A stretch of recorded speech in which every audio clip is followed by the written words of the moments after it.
नमस्कार. कवितेचं नाव आहे आठवांची बाग.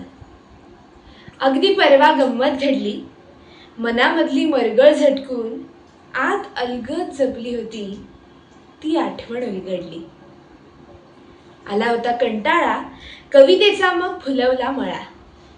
आला होता कंटाळा, कवितेचा मग फुलवला मळा. एकटेपणाच्या वेळी मला तोच असतो विरंगुळा. कवी कल्पनेच्या आभासात जगणार तरी किती, कवी कल्पनेच्या आभासात जगणार तरी किती. नुसताच बसून होतो तेव्हा गवसली पुन्हा मलाच ती. पिकलेले केस, डोळ्यांवर चष्मा, थोडी उभट तिची ठेवण. बालमैत्रीण माझी जुन्या काळातली, खूप जुनी ताजी आठवण. आराम खुर्चीचं मग अंगण झालं, आपोआप दरवळली जाई. पायरीवर बसून नेटकेपणी वेणी घालणारी आठवली आई. सकाळच्या उन्हाची रात्रीच्या चांदण्यांनी हळूच मग जागा घेतली. दारावरची पणतीही मग आईच्या हाती अलगद पेटली. आईचा हात आकाशातला दूरवरचा खुणावताना तारा म्हणाली, तिथूनच तर देव संसार चालवतो सारा.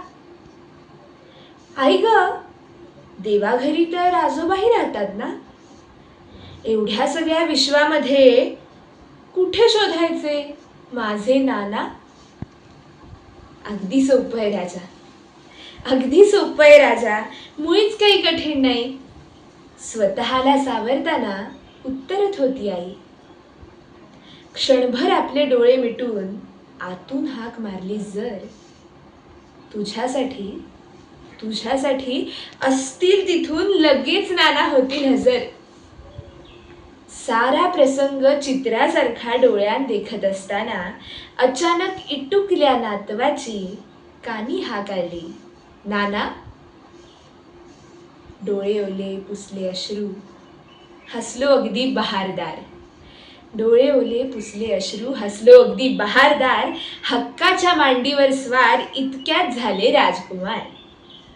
म्हणालो त्याला, बाळा, जाईचे कधीच तोडू नकोस झाड. मोठा होशील, शहाणा होशील, तेव्हा एकदा माझी आठवण काढ.